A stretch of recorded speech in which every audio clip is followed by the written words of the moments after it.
Ako ang inyong Lolo Pael at ito ang aking kwento.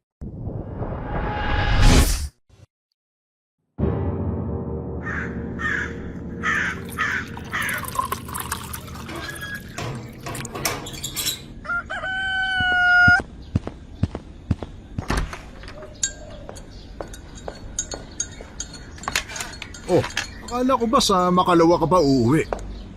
Galit na po si na mama eh.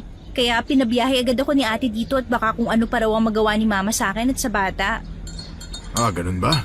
O siya, akin na yung mga dala mo. Ilang buwan na ba yung tiyan mo? 1 buwan at kalahati na ho, Tiyo. Sabi ng doktor ko sa Manila bago ko umalis. Maupo ka muna riyan. Ano ba ang plano ng nakabuntis sa'yo? Wala na lang ba daw? Abay, tarantado pala yung lalaking yun eh.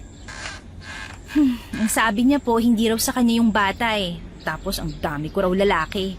Naku, kung ako nakarinig niyan, baka wala na siyang nguso ngayon. Galit na nga po si Papa. Hindi lang mahawakan yung lalaking yun at medyo may kaya. Hindi naman sa minamaliit kita, pero ba't ka naman pumatol sa ganung lalaki, ha, Sol? Hindi ko naman po akalain na ganun siya, Tiyo eh. Bait-bait naman po niya sa akin nung unang beses naming nagkakilala hanggang sa may nangyari po sa amin. Pero nung may nabuo, tumakas na. Uso na talagang hit and run ngayong panahon. Oh, mabuti na lang at hindi ako nag-asawa. Masaya na ako rito sa probinsya. Pero ang problema lang natin wala akong trabaho. Hindi pa naman humalaki ang tiyan ko, Tiyo. Maghahanap na lang muna ako ng trabaho dito sa probinsya kung may mapapasukan ako. Sigurado ka ba? Hindi ka tulad ng Maynila na nasa minimum wage ang sweldo dito, ha? Oo naman ho. Kailangan ko rin mag-ipon para sa panganganak ko. Hindi ka rin mabibigyan ng mama at papa mo? Bibigyan naman po kaso nakakahiyang mahingi sa kanila eh. Pinag-aral nila ako tapos pagka-graduate, nagpabuntis agad. Ay, teka. Magpahinga ka na muna dyan. Pupunta ako sa malapit na paresan. Magtatanong ako kung kailangan pa nila ng tauhan. Dito siya naisipang dalhin ng mga magulang niya para maging kahihiyan siya sa mga ito. Dahil sa pagkainip ay nakatulog si Sol sa upuan at maya-maya ay dumating ang tiyuhin niyang may dalang pares at ginising siya.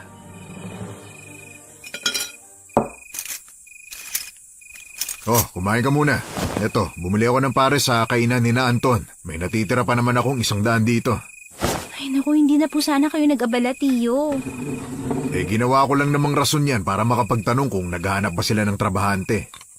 Ano pong sabi? Pumunta ka na lang daw doon at kinulang sila sa tindera. Mabuti na lang at may tinanggal si Anton na trabahador kasi ninanakawan daw yung kahan nila. Ganun po ba? Anong oras po ba ako pinapapunta doon? Magpahinga ka na muna ngayong araw. Sinabihan ko naman siyang ipapasok ko yung pamangkin kong galing Maynila. Naku, hindi nyo na po sana sinabi na galing Manila ako, Tiyo. Nakakahiya. Hayaan mo na. Pero Tiyo, hindi ba kayo tinutulungan ni na Mama at Papa sa pang-araw-araw mo dito? Sus, hindi na ako umaasa kina ate. Sinabihan din naman nila akong tatalikuran nila ako nung hindi ako sumama sa kanila pa Maynila. Kaya wala na rin kami komunikasyon nun. Nagulat na nga lang ako at tinawagan niya ako pagkatapos ng mahabang panahon eh. Pasensya ka na, Tiyo, ha? Nadamay ka patuloy. Ay, o siya, magagabi na. Yun ang kwarto mo sa tabi ng kusina. Nasa tapat naman ang kwarto ko pag may kailangan ka. Saka Sol, mag-iingat ka, ha? Ha? Bakit po? Lalo na't buntis ka, tapos bagong salta ka lang sa lugar na to. Sigurado mainit ka sa mata ng mga taong bayan. Kaya nga ako nang naghahanap ng trabaho para sa iyo eh. Ano naman po ang atraso ng pagbubuntis ko at sa pagiging bagong salta sa kanila? Basta, maraming paniniwala sa lugar na to. Mag-iingat ka palagi. Pagkatapos hugasan ng pinagkainan, pumasok na si Sol sa kwartong itinuro ng kanyang tiyuhin para makapagpahinga. Kinabukasan ay naghanda na siya kahit maaga pa para magpunta sa bagong pagtatrabahuhan niya.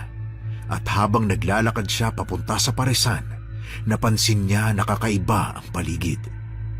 Halos sakupin ng mga naglalakihang punong kahoy ang lugar at mangilan-ngilan lang ang mga poste ng streetlight. Malamig din ang simoy ng hangin, pero ang mas nakakatindig sa kanyang balahibo ay ang mga tingin ng mga taong nadadaanan nila. Magandang umaga, Anton.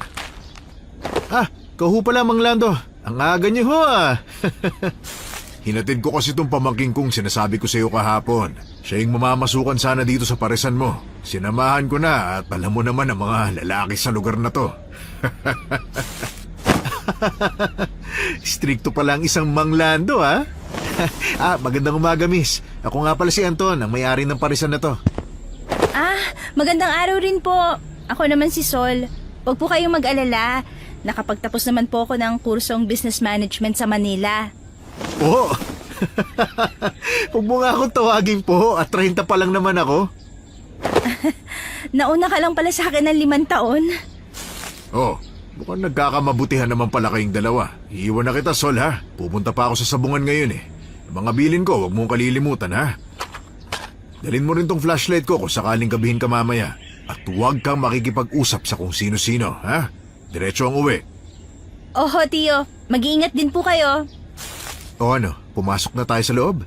Para maipakilala na kita sa ibang katrabaho mo at masabi ko na rin sa iyo mga kailangan mong gawin. Walang problema, bossing. Naaalala pa rin ni Sol ang bilin ng kanyang tiyo Lando. Pero isang buwan na ang nakalipas, wala namang nangyayaring masama sa kanya. Naging normal ang pamumuhay niya kahit na madalas wala siya sa bahay ng kanyang tiyuhin.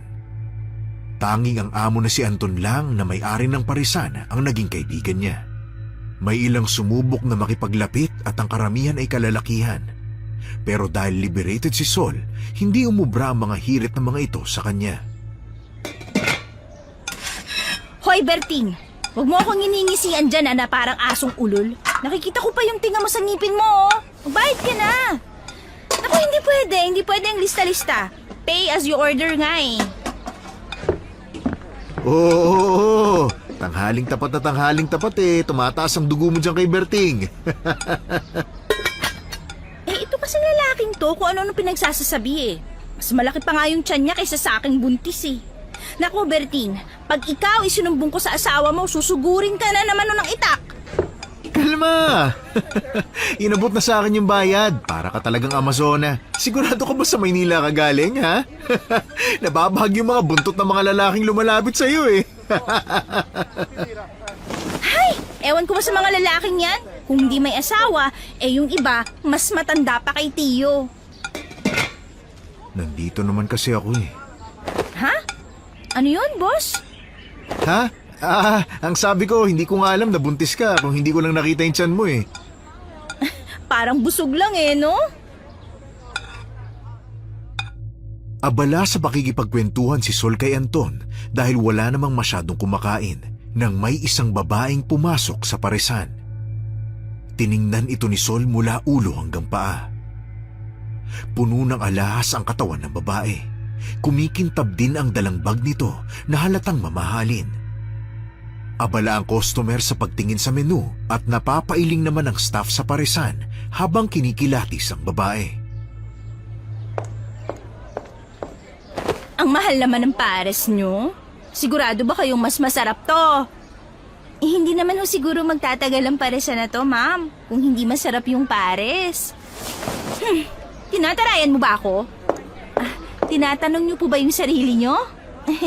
Alam niyo ba, ma'am, ang special pares namin ang best seller dito. May pork liampo at chicharong bulaklak na toppings. May iba't ibang sausawan ka rin pagpipilian. Sus, nakatikim na ako ng ganyang toppings sa Manila. Ganun ba, ma'am? Bakit hindi ka na lang sa Manila kumain ng pares? Pero alam mo ba, naka-only rice kami, ma'am. At base sa paborito mong kulay, kulay pink din ang lalagyan namin. Ano naman kung kulay pink? Kita mo yung lalaking pogi kanina? Yun ang may-ari ng paresan na to. Siya ang magsiserve sa'yo. Ano, ayaw mo pa rin bang mag-avail ng special pares? Hindi mo naman agad sinabi. Simula ngayon, best friend na tayo. Ay, sige ma'am. Isang order ng special pares overload, 150. Gusto mo ba ng soft drinks? 25 ang mismo. Anong sa'yo? Cola na lang. Magkano na lahat? 175 na lang lahat, ma'am. 25 na tip para sa pangalan ni Bossing. Bale, 200 lahat. O eto, feeling ko inuutong mo na ako eh. Anong pangalan ni Pogi? Tawagin mo na lang siyang Antonio. Ang bantot ng pangalan. Pero simula ngayon, suki na ako ng parisan ni Antonio na Pogi! Halos lumampas na sa noo ni Sol ang kilay niya sa kakairap sa babaeng customer. Mabuti na lang at gumagana pa rin ang alas niya kapag may mga customer na katulad nun. Habang pinapakalma niya ang sarili ay napahaplos siya sa kanyang tiyan. Nang maka-order na ang babae, bumalik na siya sa pwesto at tinanong siya ng amo niya na saktong kararating lang.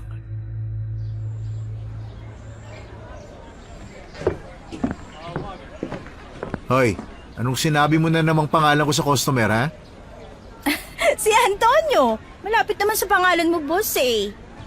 Ay, nung isang araw ako si Ramon, naging si Arnold, meron pang Carlo. Tapos ngayon, Antonio naman. Magkano naman ang nakupit mo? Parang 25 lang naman. May 175 ka naman eh. Ay, ikaw talaga. Ay, pero teka, wag mo nang hintayin na magsara si na Reyna ng tindahan, ha? Mauna ka nang umuwi. Bakit naman? May bagong namatayan sa hindi kalayuan. Delikado ang mga buntis pag ganyan. Paano naman ako magiging delikado nun? Hindi mo ba narinig o alam yun? Kapag may patay, may balbal. Balbal? Ha? Hindi kita maintindihan, boss. Balbal, yung mga aswang na nangunguha ng patay na katawan ng tao at kinakain nila. Kaya ikaw, kahit na buhay at humihinga ka, malakas pa rin daw ang amoy ng mga buntis sa mga aswang. Kailangan ko na ba magdala ng holy water araw-araw, ha? Hindi naman siguro yan. Sumabay ka na lang kasi sa aking umuwi. Ihatid na lang kita. Total, may motor naman ako eh. Wag na. Hindi na lang ako magpapagabi ng uwi mamaya. Ay, tigas talaga ng ulo. Ay, lumalapit na yung babae. Ikaw na bahala sa kanya, ha? Mukhang close kayo ng Pogi, ah. Asawa mo? Ha? Kadiri naman. Amo ko, tas aasawain ko? Hindi, no? Binisita lang ako ng anghel isang gabi kaya nabuntis ako. Ano ka? Inang Maria ang ganap? Tigilan mo nga ako. Ako nga pala si Mitzi at dahil best friend na tayo, hihintayin na lang kita hanggang sa matapos ang trabaho mo. Ako naman si Sol, pero hindi mo na ako kailangang hintayin. Ayos lang ako at malapit lang naman yung bahay ko eh. Ayos lang naman. Narinig ko yung usapan nyo ni Antonio eh. Sinong kaibigan ba naman nang hahayaan na mapahamak ang kaibigan nila, diba? O sige, ikaw ang bahala basta hindi kita pinipilit ha. Hindi mo na ba ako tatawaging ma'am? Ha? Bakit naman? Tapos ka na naman kumain, diba? Bruhak ka, inuto mo lang pala ako para kumain dito. Trabaho lang, walang personalan. Lumipas ang ilang araw at naging malapit nga silang magkaibigan ni Mitzi. Palagi itong nakasunod sa kanya at ginagawa pa siyang rason ng babae para makatambay sa parisan na pinagtatrabahuhan niya. Maski sa bahay nila ng kanyang tiyuhin, nakikituloy na rin ito na ipinasawalang bahala na lang din ni Sol sapagkat madalang namang umuwi ang tiyuhing lalaki. Pares na naman? Oh, bakit? Masarap naman talaga ang pares ni Antonio. Na Anton naman pala ang pangalang maldita ka. Utu-utu ka kasi. Nako, buntis. Pasalamat ka at may bata sa tiyan mo kaya hindi kita sinasaktan. Sarap mong kaltukan, ante. Ikaw naman yung nagsabing magkaibigan na tayo. Hindi naman kita pinilit. Pero sandali nga. Hindi ba talaga umuwi dito yung tiyo mo? Oo, hindi ko nga alam kung ano nangyayari doon. Baka napapainom tas nalalasing kaya umaga na nakakauwi. Tapos ako umaga pa pumapasok kaya hindi na rin kami nagkakaabutan. Ang haba ng paliwanag ah. Teka nga, anong oras na ba? Hindi ka ba uuwi sa inyo? Baka pamahayan na ng multo yung bahay mo kasi palaging walang tao. Sus, hindi ako naniniwala sa multo-multo na yan. Saka 10:00 pa lang naman ng gabi. Dito na lang ako matutulog. Ay, gusto ko ng pares. Ha? Pares? Na as in, yung tinitinda mo? Oo, pero ayoko nun eh. Gusto ko yung pares pero sa ibang tindahan. Kung marinig ka ni Anton, baka tinanggal ka na. Bukas na lang yan. Ibibili na lang kita tapos dadalhin ko sa tindahan. Ayoko, gusto ko ngayon. Ha? Ano namang saltik ang napasok sa utak mo, Mirasol? Ngayon na gusto ng anak ko ng pares eh. Ano? Maghanap tayo ng tindahang bukas ngayon? Oo, kaibigan mo naman ako kaya sasamahan mo ako. Agad na hinatak ni Sol ang kaibigan at suot lang ang sombrero at jacket ay saka na sila lumabas. Pero ilang minuto na silang naglalakad, wala silang makitang ibang tindahang bukas na nagtitinda ng pares. At nang akmang tatalikod na sila para umuwi, nakita ni Sol ang lamay na sinasabi ng amo niyang si Anton. At napansin niyang sa lamay na yon may handa silang pares.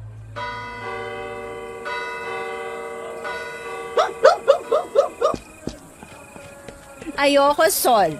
Makikita mo? Iiwan talaga kita. Hindi naman nila malalaman eh. At saka, madami namang taong nakikiramay. Ano? Kakain ka ng pares na inihanda sa lamay?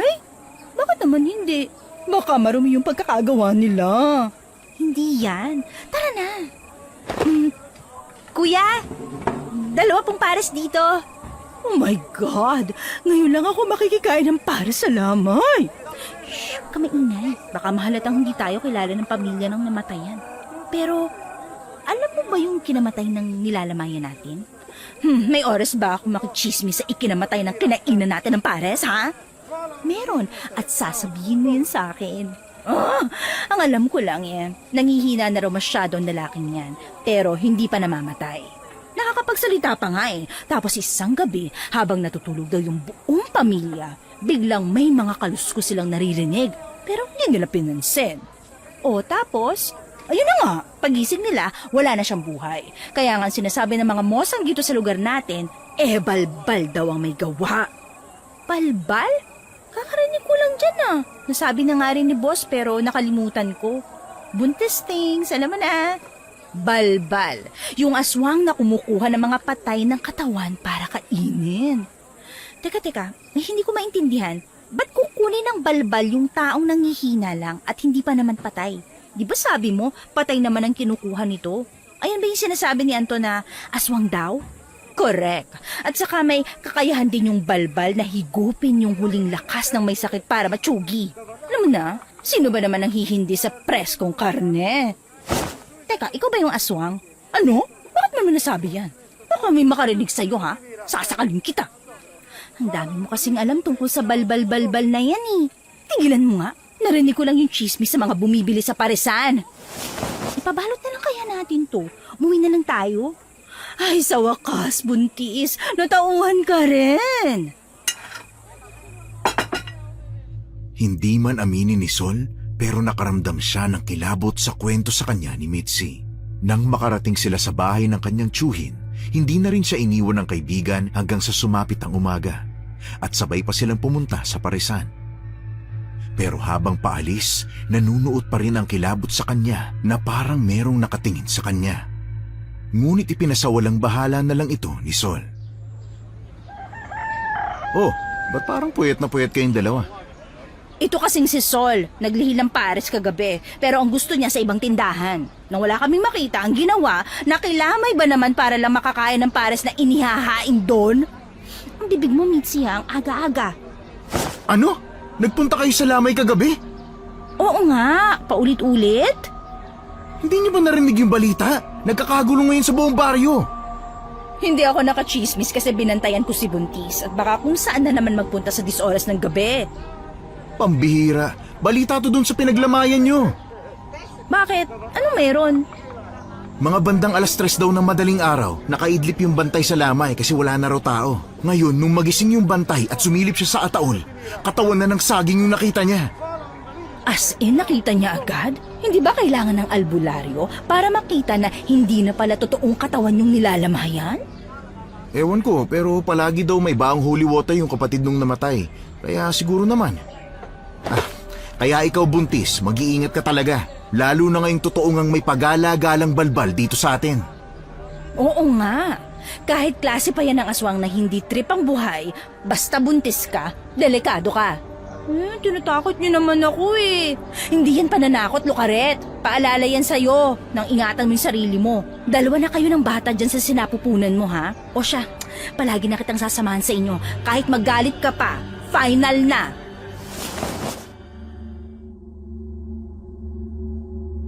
Pero ang pangako ni Mitzi na sasamahan siya ay hindi natupad.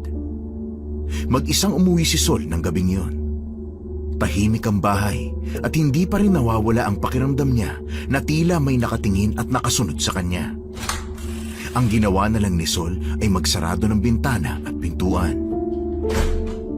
Pero nang nasa kalagitnaan siya ng pagtulog, nagising na naman siya sa paglilihi.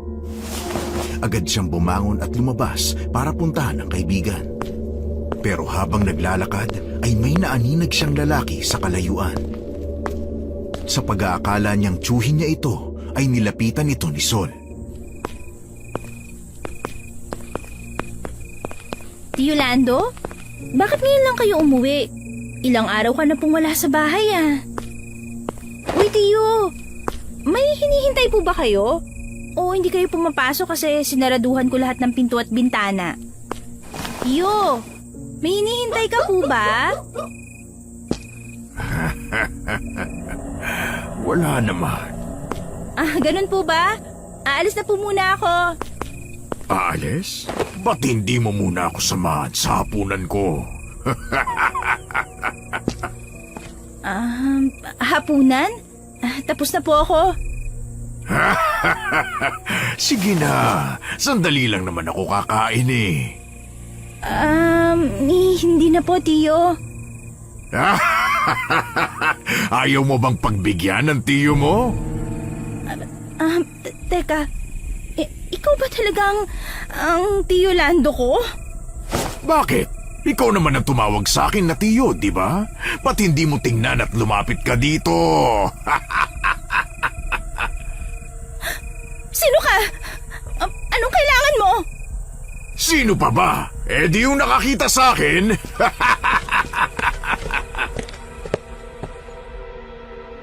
Habang papalapit na papalapit ang lalaking yun kay Sol, lumilinaw sa paningin niya ang katawan nitong payat at walang damit pang itaas. Nakayapak ito at mahahaba ang kuko sa kamay at sa paa. Nakasombrero rin kaya hindi niya maaninag ang mukha nito. Pero ang sigurado siya ay hindi ito tao, sapagkat ang nguso nito ay pahaba at may dila itong mahaba at matulis. Napansin pa niya ang hila nitong bangkay ng isang lalaki.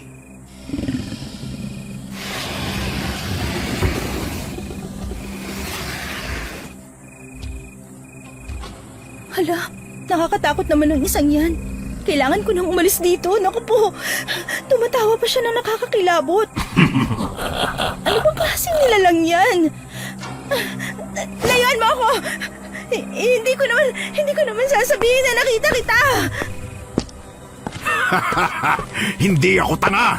At sino ang bobong aswang na patatakasin ang mas masarap na pagkain? Bata, presko, at buntis pa! Kung siniswerte ka nga naman. Parang awa mo na! Tigilan mo na ako! Tulong! Tulong! Tulungan niyo ako! Walang tutulong sa'yo, kaya tanggapin mo ng magiging hapunan na kita!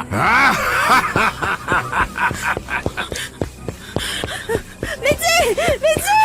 Mitzi, tulungan mo ako! Malapit na ako! Takbo, buntis! Takbo!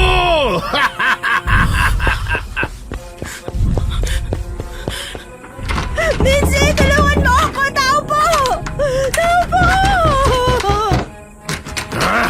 Alam mo bang isa sa kinaiinisan ko ay yung malalakas na tunog? Nangangati talaga ang tenga ko dyan, kaya patatahimikin kita! Hindi mo ako masasaktang aswang ka! Etong sa'yo! Walang iya kang buntis ka! Aray! Anong tinapon mo sa akin? Asin? Tinapunan mo ko ng asin? Kinagalit mo talaga ako, ha? Sol? Ano ginagawa mo rito? Gabing-gabi na. Tulungan mo ako, Mitzi. Inahabol ako ng aswang. Tulungan mo ako. At nagtawag ka pa ng kakampi mo, ha? Paano nangyari to, Sol? Wala. Hindi ko alam. Tulungan mo ako. Paano paano kita tutulungan? Ay, lintik! Halika, takbo! Oo, tatakbo na! Bilisan mo, Sol! Teka, hindi pa ba mabilis ang pagtakbo ko na to, ha? Sapat lang para maabutan niya tayo. Bilisan mo pa! Minsi, buntis ako eh. Teka, sandali. Naninigas ang tiyan ko. Ano? Huwag mo nang isipin yan. Sumasakit ang tiyan ko, Mitzi. Sandali lang. Hindi ko na talaga kayang tumakbo. Ano? Bakit ngayon pa? Ay, Diyos ko. Nandiyan na siya. Huwag ka na umupo dyan. Tumayo ka na. Halikan na. Pilitin mong tumakbo, Sol. Tumakbo ka na, Mitzi. Pwede ba? Iwan mo na lang ako. Iwan mo na lang ako dito. Oh, nababaliw ka na ba? Matapos kitang samahan tumakbo? Kung iiwan kita, dapat pala, hindi na ako lumabas sa bahay ko kanina, ha? Nakakapagod! Ang sarap magmura eh, no? Mga mahihinang nilalang, pagod na ba kayong tumakbo? Oh, huwag kang lumapit. May dala ko. At ano naman yung dala mo, ha? Hindi mo ako mauuto! Bato! Tama! Bato ang dala ko! Kaya mo pa bang tumakbo, ha, Sol? Nananakit na kasi yung tiyan ko. Baka makunan ako kapag pinilit ko pang tumakbo. Aray, kung makukunan man ako, magpapakain na lang ako sa aswang kaysa naman maligtas ako pero nawala ang anak ko. Ilang beses ko na kasing sinabi sa'yo mag-iingat ka pero ang tigas-tigas ang ulo mo. Maganda ka. Pagbilang ko na 3, tumayo ka dyan, ha? Anong gagawin mo? Huwag ka nang magtanong. Weightlifter ako dati! Tapos na ba kayo magpaalam sa isa't isa, ha? Mitzi, ayun na siya! Saluhin mo tong bato! Akala mo matatalo mo ako sa bato? Hindi na ako magbibilang, Sol. Halika na! Ay, huwag mo na akong hatakin. Susunod na ako. Goods, bilisan pa natin ang pagtakbo. Bilisan mo. Teka, sandali. Paano nandito na agad ang balbal, ha? Oo nga. Nakamba na sa atin ang mahaba at matutulis niyang kuko. Ano na gagawin natin ngayon, ha? Ano nangyari? Tumila pa ng aswang. Sino gumawa nun? May lalaking dumating. Layuan mo, mga bata! Ako ang harapin mo, balbal! Malapit ko na silang makuha. Sagabal ka. Ito ang nararapat sa'yo. Hindi mo ako makakalmot basta-basta. Tingnan na lang natin kung kaya mo pang salagin to. Tila? Talaga ba? Tanggalin mong nakakadiri mong tila sa leeg ko! Ang gila ko! Nabutol ang gila ko! Gagantihan ka! Makikita mo! Gaganti ako sa inyo!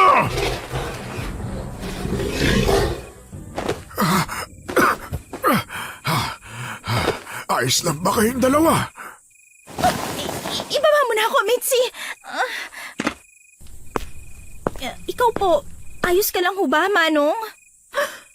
Namumula po yung leg nyo, Manong! Ayos lang ako, mga inen. Ay, pakikuha nga ang tungkod ko. At ako'y hindi na makakalakad kapag wala yan. Heto po, tulungan na po kitang tumayo. Maraming salamat. Matanong ko lang, bakit kayo hinahabol ng aswang na yon? Mabuti na lang at nararamdaman kong umiinit ang langis ko, kaya lumabas ako para tingnan ang paligid. Maraming salamat po, Manong, pero bago ka po namin sagutin, pwede po bang pumasok muna tayo sa bahay? Nasa malapit lang naman po ang bahay ni Mitzi. Di bale na. Nasa tapat lang din ang bahay ko. Halina, pumasok kayo at magpahinga. Maraming salamat ho talaga sa pagligtas sa amin, Manong. Kung hindi dahil sa inyo, mamamatay ako hindi nakakapag-asawa. Hetong tsaa. Uminom kayo habang ikinukwento niyo ang nangyari sa inyo. Sa totoo lang po, Manong, kasalanan ko po ang lahat. Ang tigas kasi ng ulo mo. Sinabi ng may aswang na pag-alagala, lumabas ka pa rin sa kalagitnaan ng gabi at kahit buntis. Buntis? Ay, Diyos ko, kang bata ka. Tapos anong nangyari? Ayun nga po, lumabas ako ng bahay kasi naglilihi ako ng pares na binibili tuwing gabi. Gawa ng wala ho akong kasama sa bahay, lumabas ako para magpasama kay Mitzi pero nang nasa labas na ako nakita ko yung lalaking akala ko tiyuhin ko. Tapos balbal na pala yung nakasalubong mo? Bakit ka kasi nakikipag-usap ng basta sa gabi, ha? Pasensya na. Nag-alala lang naman ako sa tiyuhin ko kasi 1 linggo ko nang hindi nakikita sa bahay. Akala ko ginagabi lang kaya hindi kami nag-aabot pero nang magising ako kanina, wala pa rin siya sa bahay.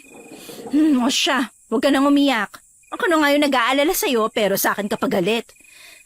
Sa inyo na talaga ako titira. Sinabi mo rin yan kahapon eh. Tapos kumakain ka lang naman pala ng pare sa inyo. Paano mo nalaman? Kasi nung binugahan mo ko ng hininga mo kanina, amoy na amoy yung pares. Ay, pasensya naman. Dinalan ako ni Anton ng pares eh. Sumama yung loob ko kasi suho lang pala sa akin para daw hindi kita iwan. Nag-aalala din yata sa'yo kasi sobrang tigas ang ulo mo. Ang mga bagong tubo talaga ngayon. O siya, mukhang hindi na kayo titigilan ng balbal na yan. Gagawan na lang kita ng proteksyon. Protection po? Paano niyo po gagawin yun? Babaylan ka ho ba? Ang lakas niyo pa rin po kanina eh. Hindi ako babaylan. Ako si Boyet, isang albularyo. Hinahanap ko rin ang balbal na yon dahil nabalitaan kong nagnanakaw na naman yun ng mga bangkay. Albularyo? Yung parang may mga salitang hindi naiintindihan? Yun nga.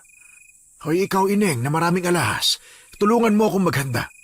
Ay, ako nga po pala si Mitzi at ang buntis na matigas ang ulo dito ay si Sol. O siya Mitzi, magsisindi ako ng insenso at kamangyan. Habang nagbibigkas ako ng Latin, umikot ka sa amin ng 5 beses. Pagkatapos ay huminto ka sa kaliwa ni Sol at patuloy mo siyang pausukan. Nakuha mo ba?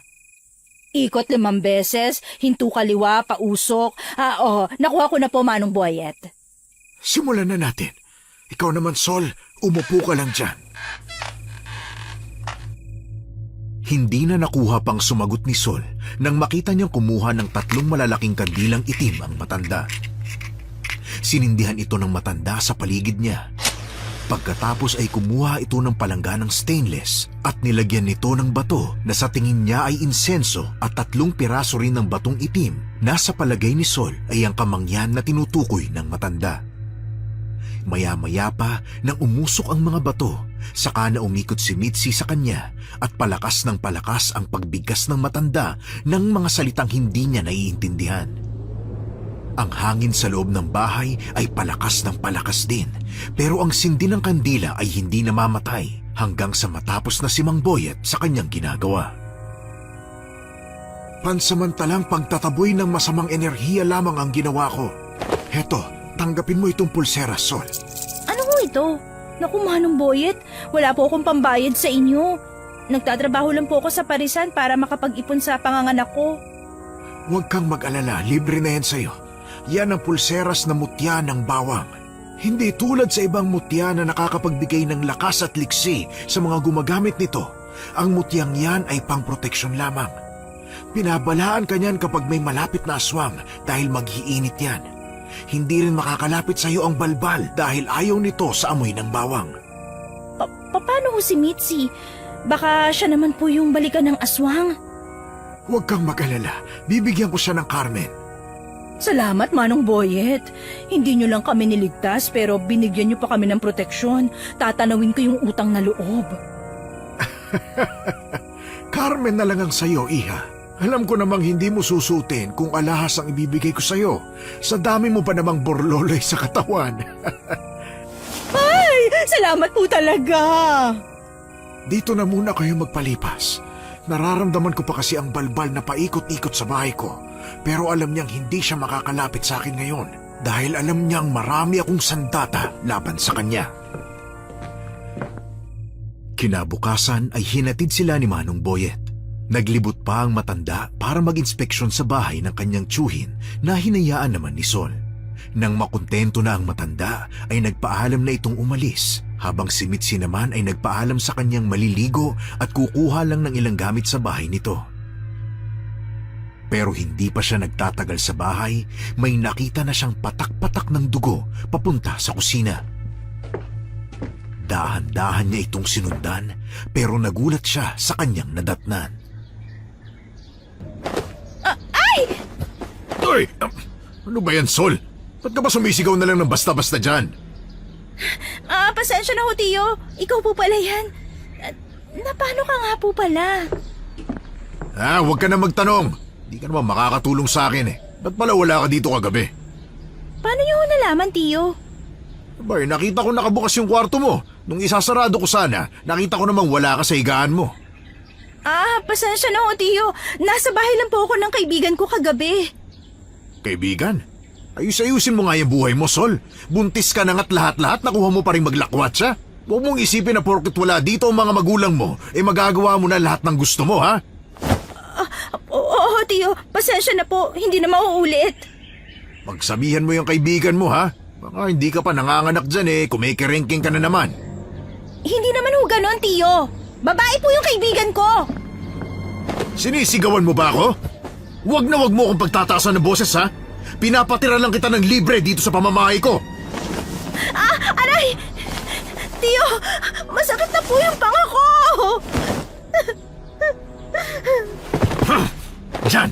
Diyan ka sa sahig bagay.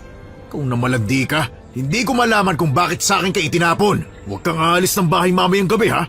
Pag nalaman ko lang na naglalakwat ka na naman, makikita mo, Mirasol! Nandito na ako, Sol! Nasaan na ba yung babaeng yan? Sol! Sol! Ay! Ano nangyayari sa'yo, Sol? Bakit nakasalamba ka dyan sa sahig? Tumayo ka nga, bilis! Ano ba nangyayari sa'yo, bruha ka, ha? Mitzi, naabutan ko sa Tiyo ngayon. Pero ang init ng ulo niya. Pinagsabihan niya ako ng masasakit na salita. Na malandi daw ako tapos nalalandi daw ako. Ano? Akala ko ba mabait yung Tiyo mo? Ang sarap naman palang ibala niyan sa balbal Nasaan na yung Tiyo mong inutel, ha? Umalis.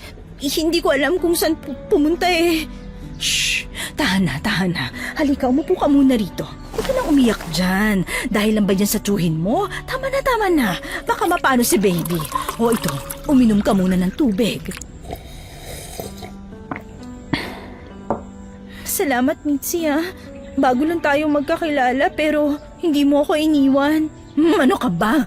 Minsan lang din ako magkaroon ng kaibigan. Saka, hindi ba alam ng Tiyo mong naglilihi ka?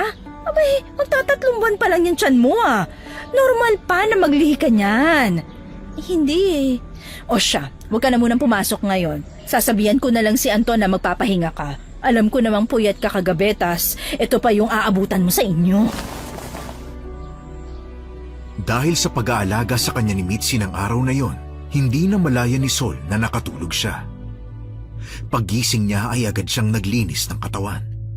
Pansamantala niyang tinanggal ang pulseras na bigay sa kanya ni Manong Boyet para hindi mabasa. Pero nakalimutan niyang isuot ulit ito. Sa kalagitnaan ng gabi, hindi akalain ni Sol na magkakaroon siya ng bisitang hindi inaasahan.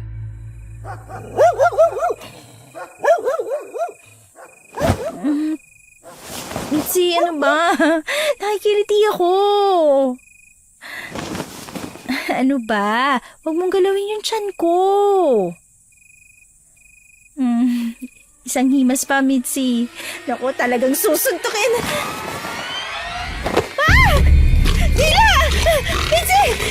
May dila dito! Sol, ano nangyayari sa'yo? Anak na po, Maria!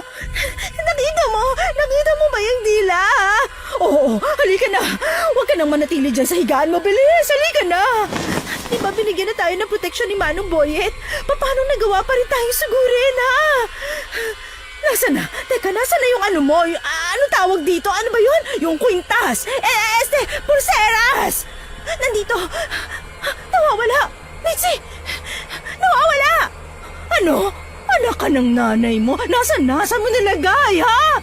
Teka, nasa lamesa. Lamesa saan, ha? Lamesa sa kwarto ko.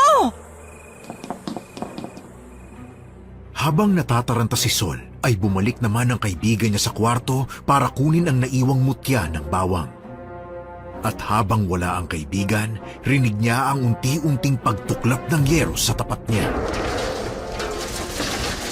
Hindi na alam ni Sol ang gagawin, kaya nanatili siyang tuod na nakatayo lang at nag-aabang sa kung kailan magpapakita ang aswang hanggang sa nagkatinginan na nga sila ng namumula nitong mga mata. Mabuti na lang ay nahatak siya ni Mitzi palabas ng bahay.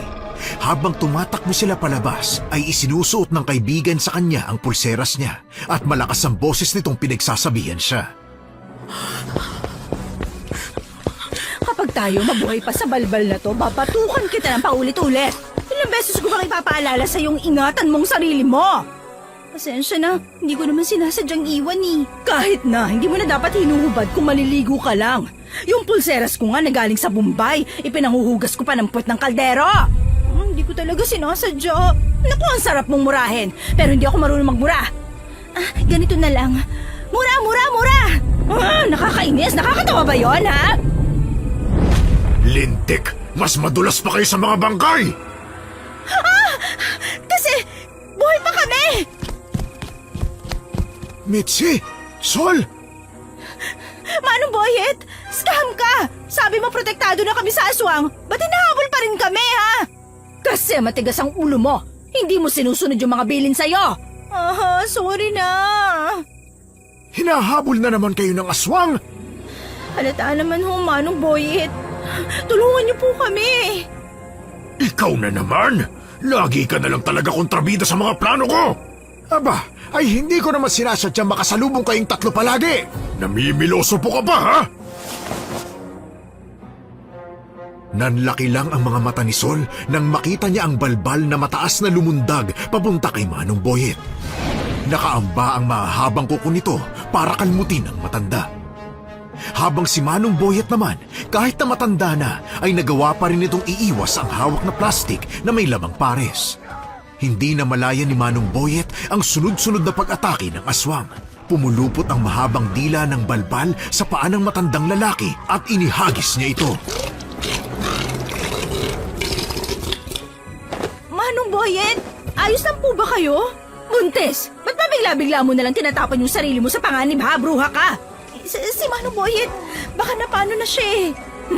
Alalahanin mo nga muna yung sarili mo. Pero... Nakakainis na talaga kayo! Parang hindi kayo natatakot sa akin, ha? Tanggapin niyo to! Bitawan mo ako, Sa wakas!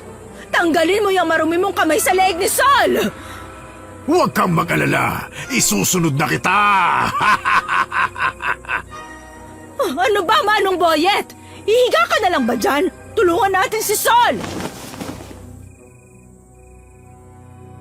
Wala nang hanging lumalabas sa lalamunan ni Sol at pakiramdam niya ay papanawa na siya ng ulirat kung magtatagal pa ang pagkakasakal sa kanya ng aswang. Kumakawag-kawag siya ng malakas pero kahit ang malalakas niyang sipa na tumatama sa katawan nito ay baliwala lang sa nakangising balbal. Unti-unting humahaba ang dila nito at mas lalong numinipis habang nakatutok sa umbok ng kanyang tiyan. Pilit namang tinatakpan ni Sol ang kanyang sinapupunan pero pinipigilan ng isang kamay ng balbal ang kamay niya hanggang sa makaramdam siya ng mainit na likido na tumilapon sa kanya papunta sa aswang kaya nabitawan siya nito at humiyaw sa sakit.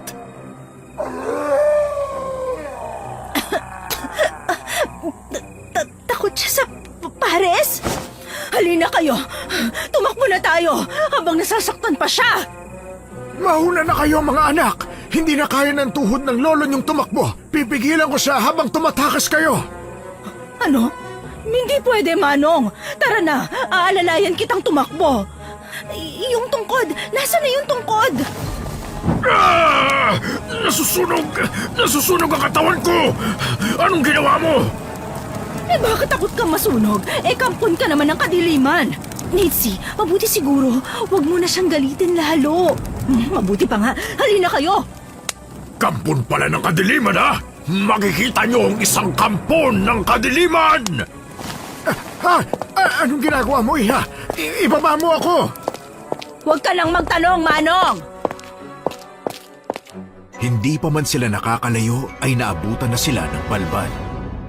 Gamit ang mahaba nitong dila ay napigilan nito ang paa ng kaibigan niya dahilan ng pagbagsak nito at ni Manong Boyet sa lupa. Hinihila si Mitzi ng balbal at hindi malaman ni Sol ang gagawin. Nakita niya unti-unting bumuka ang bibig ng aswang at tangkang lalapain ng kaibigan.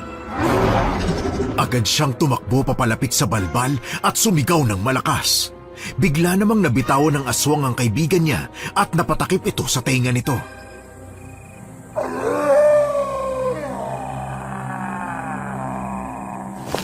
Manong Boyet, humiyaw ka rin. Basta gumawa ka ng ingay. Naalala kong sinabi ng aswang na ang maingay na bagay ang ayaw nito.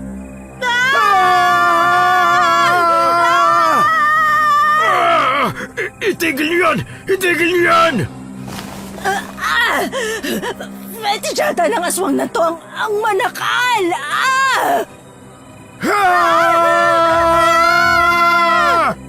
Mga walang hiya kayo! Gagantihan ko kayo! Babalikan ko kayo!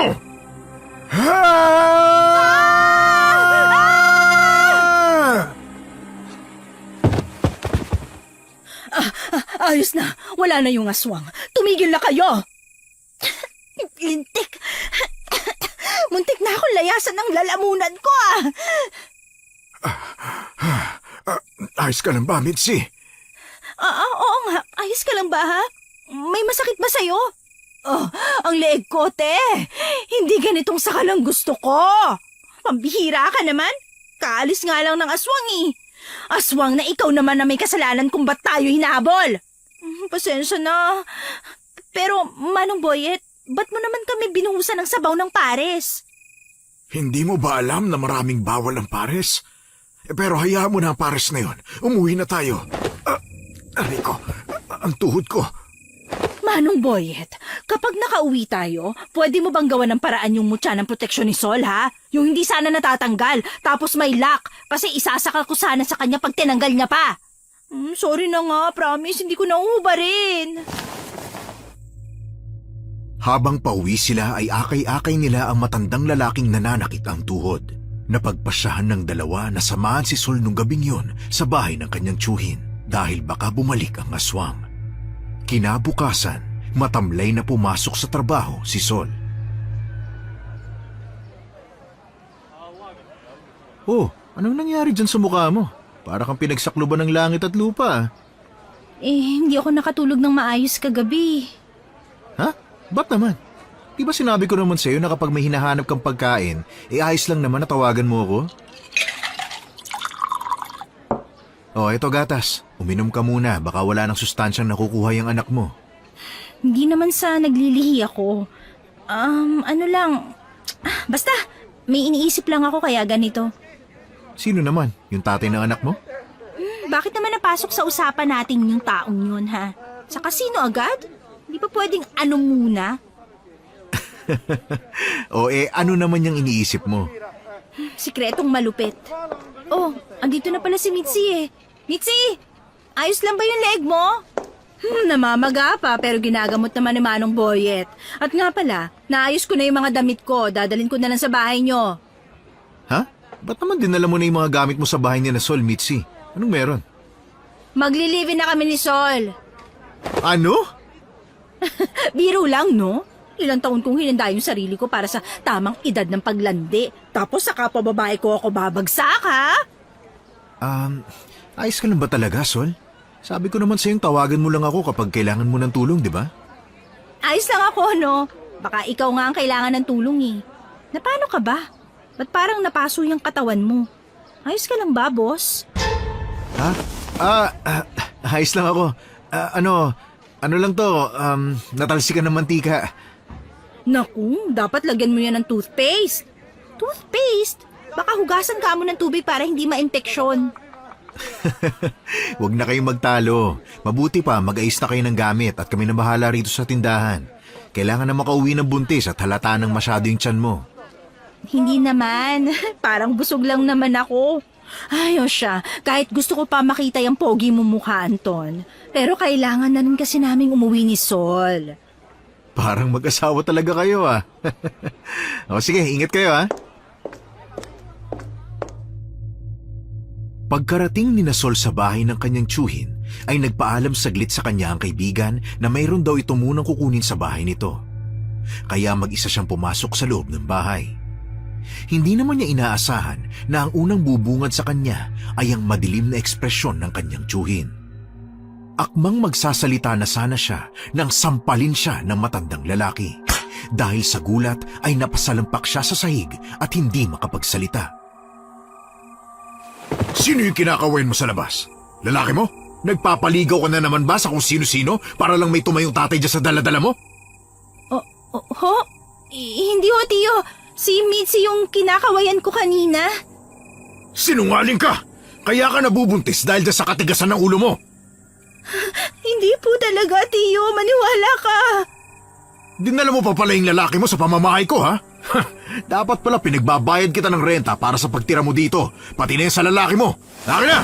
Bigyan mo ako ng perang malandi ka! Aray, Tiyo, nasasaktan ako. Tama na po. Akin na! Ibigay mo sa akin ang pera! Pero, Tiyo, para sa panganganak ko po yung ipon ko eh.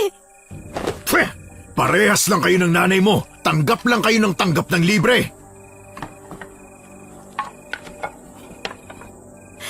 Tiyo, ano pong gagawin niyo sa kahoy na yan? Ano pa? E di para turuan ka ng leksyon. Wag po, Tiyo, baka makunan ako. Ang anak ko. Anong paki ko sa anak mo? Produkto naman yan ng kalandian mo eh. Pweh! Hoy, tanda! Ano ginagawa mo kay Sol? Mitzi! Ano? Sino ka naman?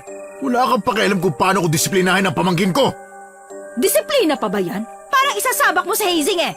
Ano ba kailangan mo? Bakit? Kung sabihin ko ba sa'yo, ibibigay mo? Bakit hindi kung kaya ko? Basta ba titigilan mo si Sol eh? Pera! Kailangan ko ng pera! Maraming pera! May bibigay mo ba? Pera lang pala. O heto, 5,000. Layuan mo ang pamangkin mo. Hindi, mali pala. Layuan mo ang kaibigan ko. Wag na, Mitzi. Wala akong pambayad niyan sa'yo. Shh, iha mo na. Kaya naman nating hanapin ang pera. Pero ang anak, hindi natin magagawa kahit magtulungan pa tayong dalawa. Mas may silbi pa pala tong kaibigan mo kaysa sa'yo eh. Diyan ka na nga.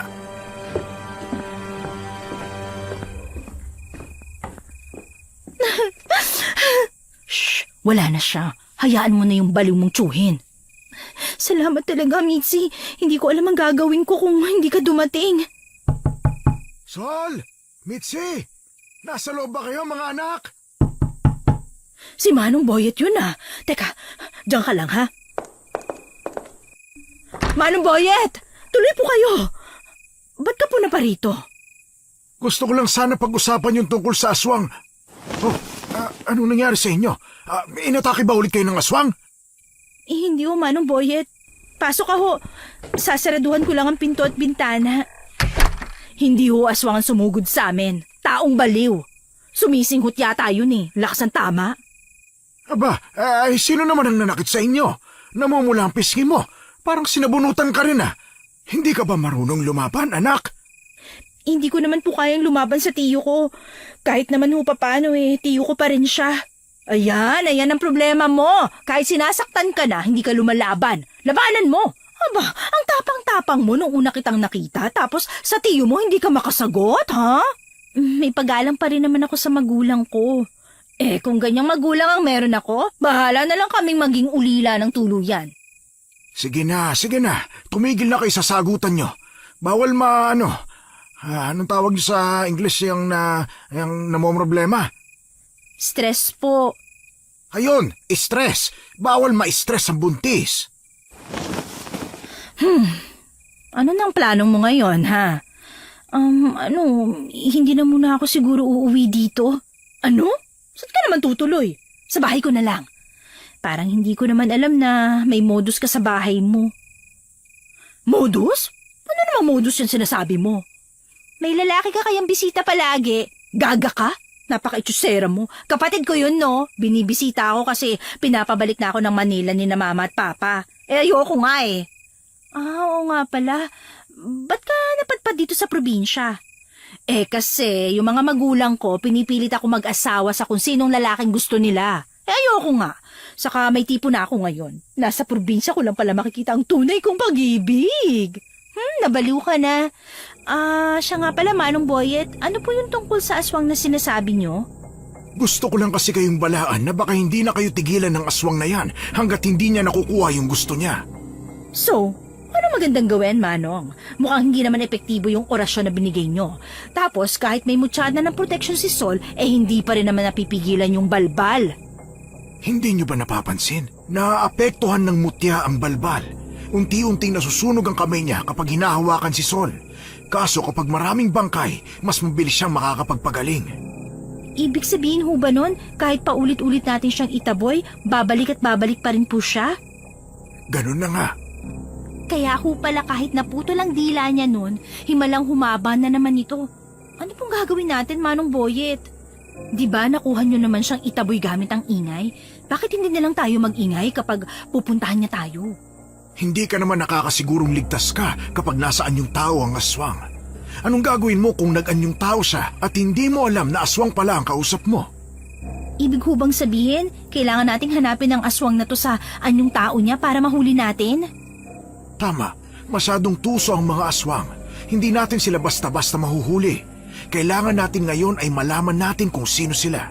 Kapag nalaman natin ang pagkakakilanlan nila, agad na silang manghihina at matatalo na natin sila. Napakalabo namang malaman natin kung sino yung aswang. Ang daming tao dito sa baryo natin. Paano kung taga-kabilang baryo pala yung nangangaswang?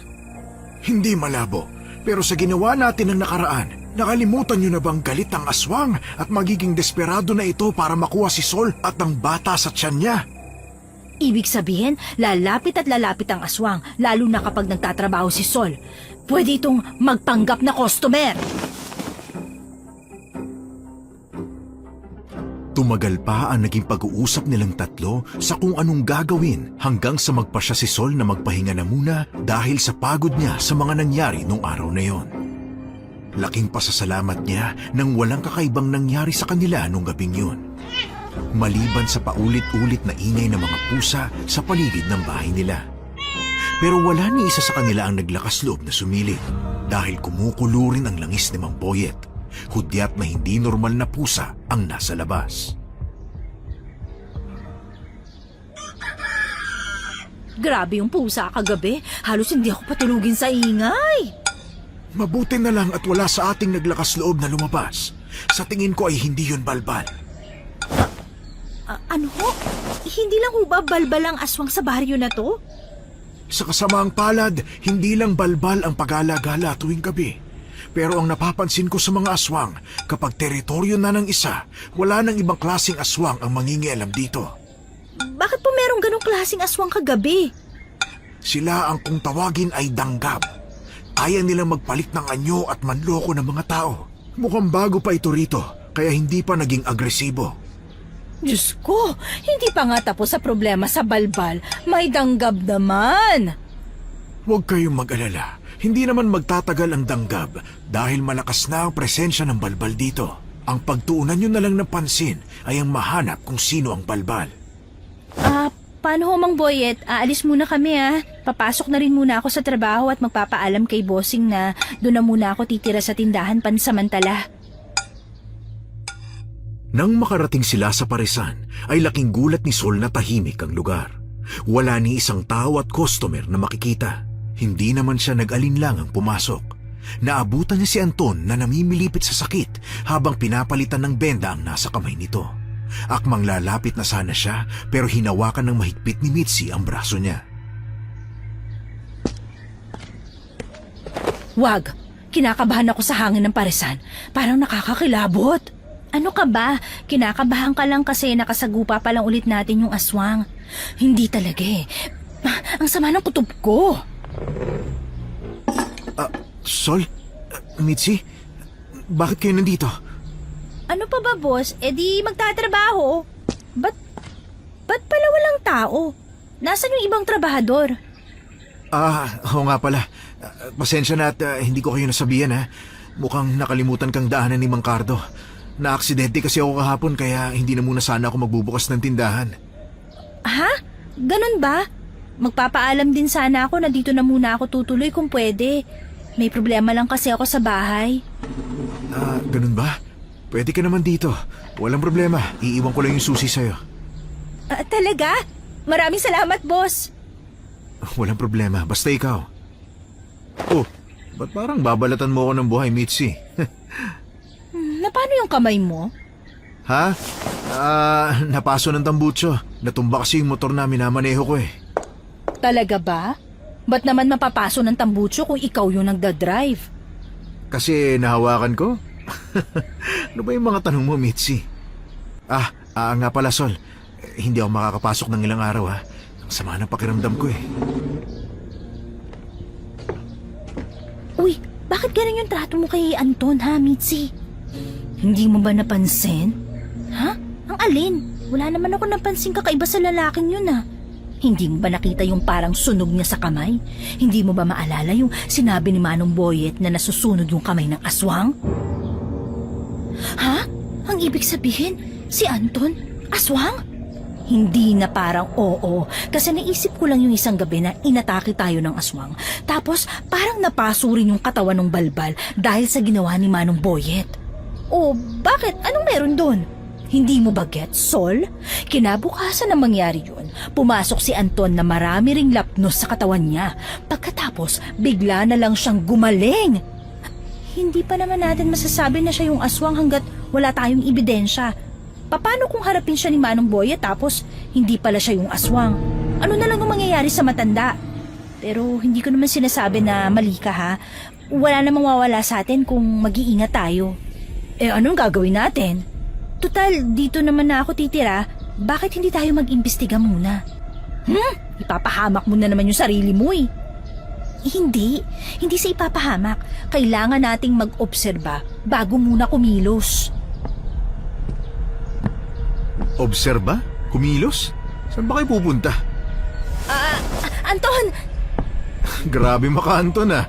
Ngayon mo lang yata ako tinawag sa pangalan ko ah. Parang sasabog yung puso ko. Saka ba?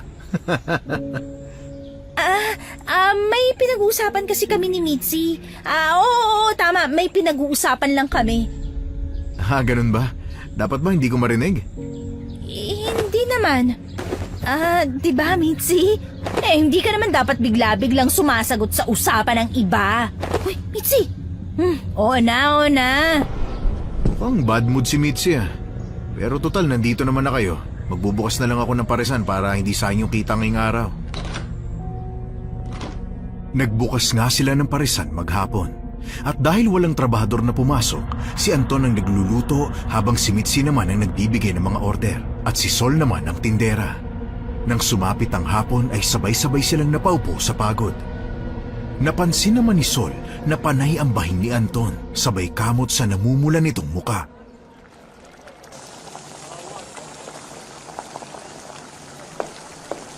Ayos ka lang ba, Anton?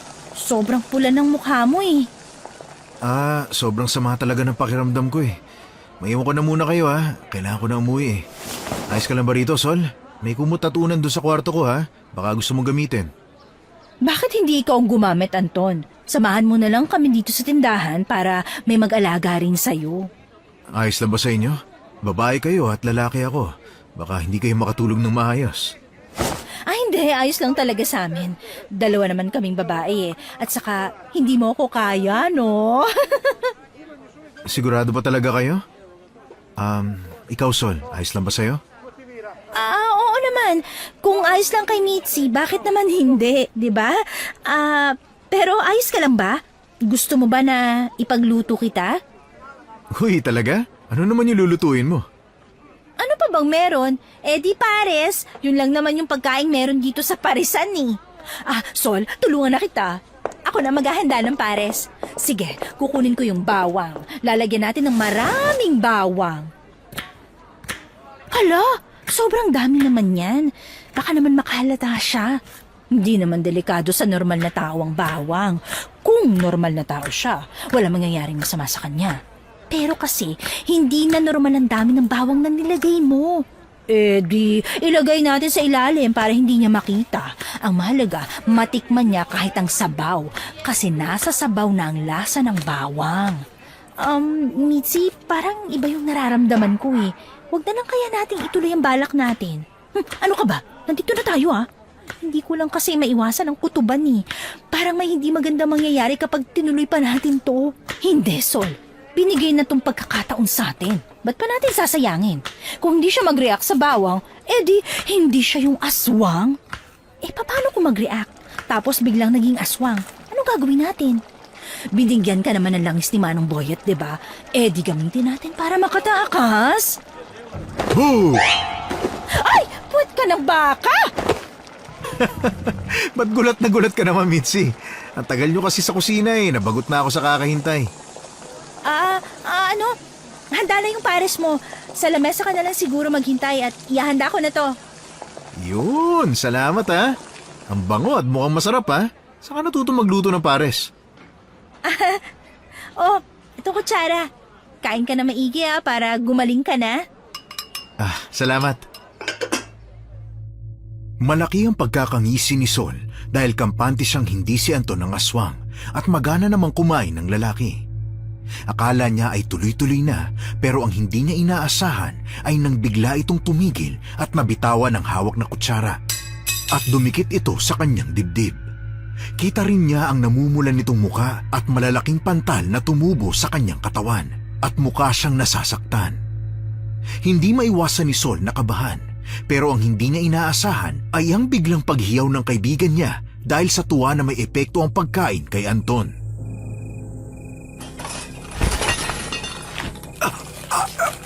Anong ginawa niyo? Ano nangyayari, Anton?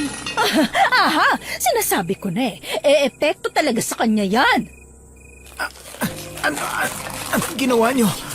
Anong nilagay niyo sa pagkain ko? Ano pa ba? Di bawang? Ano? Bakit? Bakit niyo nagawa sa akin to? Bakit hindi? Sa dami ng kasamaang ginawa mo, hindi mo ba naisip yung pamilyang pinagnakawan mo? Wala akong ginagawang masama. Mitzi, tigilan mo na yan. Sinabi ko nang huwag na nating ituloy tong plano Tulungan mo ko. Tulungan natin si Anton. Bakit ko naman siya tutulungan? Nakakaawa siya Teka, yun langis ni Manong Boyet. Tama. Pahiran ko ng langis sa mga pantal niya. Baka ginhawa sa kanya. Ano ba yan? Lalo akong hindi makahinga. Lalo akong nangangati. Itigil mo yan. Huwag mo akong pigilan. Langis lang naman to. Pasensya ka na talaga. Tiisin mo na lang. Tama na. Tigilan mo na. Alis. Layuan mo ako. Aray! Sol! Ano ka ba naman, Anton? Huwag mo nga siyang itulak. Alam mo naman buntis siya Sol, ayos ka lang ba? Halika dito. Hayaan mo na siya kung ayaw niya magpatulong. Tingnan mo, hirap na nga siyang huminga at naglalaway na rin. Ano nangyayari sa kanya, Mitzi? Hindi pa ba senyales yan na nagpapalit na siya ng anyo? Ba't mo patutulungan, Sol? Hindi, Mitzi. Kung aswang nga si Anton, di sana hindi na siya nagwawala ngayon na parang nasisiraan ng bait. Sa tingin ko, allergic siya sa kung anong bagay. Bag! Yung bag ko, Sol! Bag! Teka, kukunin ko! Ito! Tulungan mo ako! EpiPen! EpiPen? Ano yung itsura nun? Gamot ba yan? Nasa capsule, sachet? Ano, ha? Mitzi! Tulungan mo ako! EpiPen daw! Ha? EpiPen? Yung ano yan? Parang tube na puti. Eto, nakita ko na. Paano to gagamitin? Asul. Tagal. Tanggalin mo daw yung asul na takip, tapos sa hita ni Anton mo iturok, Sol. Ay, bisit. Naku, ano ba nahulog pa? Eto, 1, 2, 3. Agad na idiniin ni Sol ang EpiPen sa hita ng lalaki hanggang sa marinig niya ang tunog na dulot nito. Nawawalan na ng lakas si Anton kaya hindi na alam ni Sol ang susunod na gagawin. Maya-maya lang ay hindi na kumilos ang lalaki kaya dahan-dahan siyang lumapit dito at nanginginig na kinapa ang pulso sa leeg nito. Nang naramdaman niyang tumitibok pa ito ay napasalampak siya sa sahig at napabuga ng malakas na hangin. Anton? Ayos ka lang ba? Ayos lang siya. Sol, muntik na ako makapatay, Sol. Hindi ko sinasadya. Gusto ko lang namang tulungan ka Hindi ko talaga sinasadya. Dapat hindi ka sa akin humingi ng pasensya. Nakakahiya. Paano kung magalit siya? Paano kung hindi niya ako mapatawad, ha? Mitzi, sa ginawa mo kasing yun, kahit sino naman magagalit eh. Ang mahalaga, humingi ka ng tawad at magpaliwanag kung bakit mo natin ginawa yun. Kahit ako nahihiya ako eh. Pero baka kung ano nangyari kung hindi mo siya tinulungan kaagad. Hindi ko nga alam yung itsura ng EpiPen eh. Para saan ba yun? Droga ba yun? Hindi, gamot yun sa allergy. Mukhang tama ka nga. May allergy yata sa kung anong pagkain yung si Anton. Masasagot natin yan kapag magising na siya. Tulungan mo na lang ako na ilipat siya sa higaan. Anong nangyari? Buhay pa ako? Ay, Anton! Patawarin mo ako. Hindi ko sinasadya. Hindi ko talaga sinasadya. Huwag kayong lumapit sa akin. Sinubukan niyo akong patayin. Matapos ko kayong tratuhin na maayos. Itong igaganti niyo sa akin? Hindi ganun, Anton. May rason kami kung bakit namin nagawa yun. Saka, hindi naman namin alam na allergic eh. Oo, may mali kami at hindi ko yun itatanggi. Pero, pwede ba makinig ka muna sa amin? Sa tingin mo ba, Sol, paniniwalaan pa kita? Oo, kasi walang kasalanan si Sol. Kasalanan ko ang lahat, okay? Kasalanan ko. Ako nagsabi sa kanya na lagyan ng maraming bawang ang pares mo. Kasalanan ba namin kung desperada na kami na mahuli yung aswang? Ano? Aswang? Teka. Anong meron sa aswang? Sa totoo lang kasi, Anton, ilang araw na kaming hindi pinapatulog ng balbal. Hindi ko sinasadyang makita siya isang gabing naglalakad ako papunta kina Mitzi. Simula nun, hindi na kami pinatahimik ng aswang. Kaya sabi ni Manong Boyet, kailangan naming hanapin kung sino ang aswang. Nang makita ni Mitzi yung mga sugat na katulad nung sayo, na katulad din nung sa aswang, nandiguro lang siya. Hindi naman namin nakalain na allergic ka pala sa pares eh. Ay naku, sorry talaga, Anton, ha? Hindi ako sa pares allergic. Sa bawang. Sa bawang ako allergic. Pero ba't hindi mo sinabi sa akin na ganun pala yung nangyayari sa'yo, Sol? Sana man lang natulungan kita. Natulungan ko kayo. Hindi ko naman nakalain na aabot sa ganito eh. Pero hayaan mo, babalik na lang muna ako sa bahay. Mukhang kailangan nyo rin mag-usap ni Mitzi eh. Baliw ka ba? Hindi ako papayag. Dito ka lang. O, sasamahan na lang kita. Wag na, ayos lang ako. At saka ang mutya. Nakalimutan mo na bang binigay at inayos na to ni Manong Boyet? Ayos lang ako. Saka hayaan nyo muna ako. Nakakahiya na rin kasi sa inyong dalawa eh. Huwag kang mahiya sa akin. Ayos lang ako. Hindi naman ako napano eh. Ayos lang ako, Anton. O, Mitzi, uwi muna ako ha. Huwag mong sasaktan si Bossing. Wala akong mautangan kapag mga anak ako. Hindi alam ni Sol kung bakit siya nakakaramdam ng hiya para kay Mitzi at Anton. Pero kapag bumabalik sa kanya ang tulong ng dalawa na walang hinihiling kapalit, ay doon siya nanliliit. Habang naglalakad pa uwi, ay hawak niya ang kanyang tiyan na malaki na ang umbok.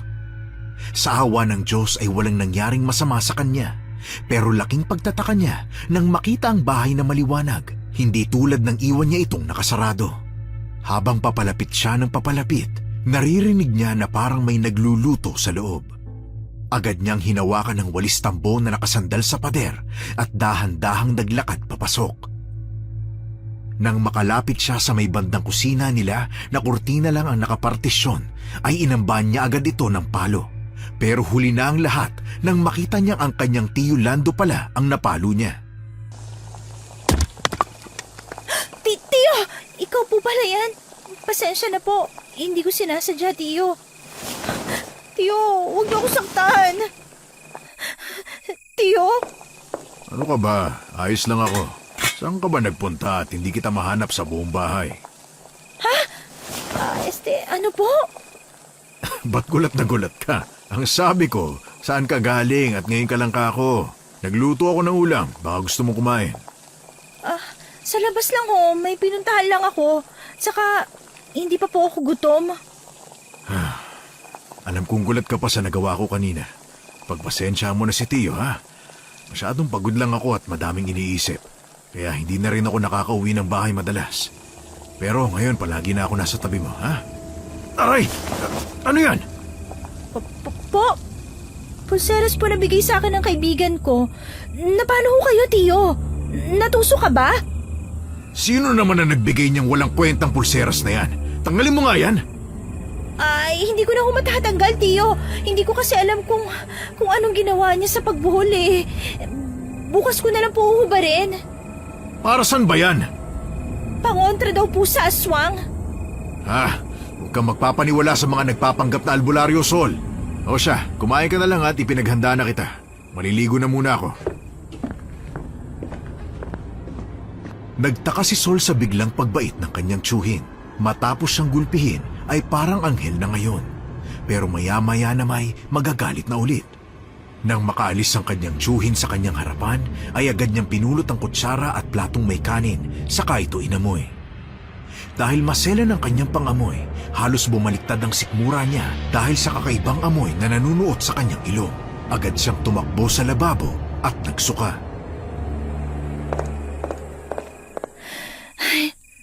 Ano ba namang luto ito ni Tiyo? Ang sama ng amoy. Bumabaliktad ang sikmura ako. Dahil pa kaya ito sa paglilihi ko? Tingnan ko nga kung ano yung niluto niya.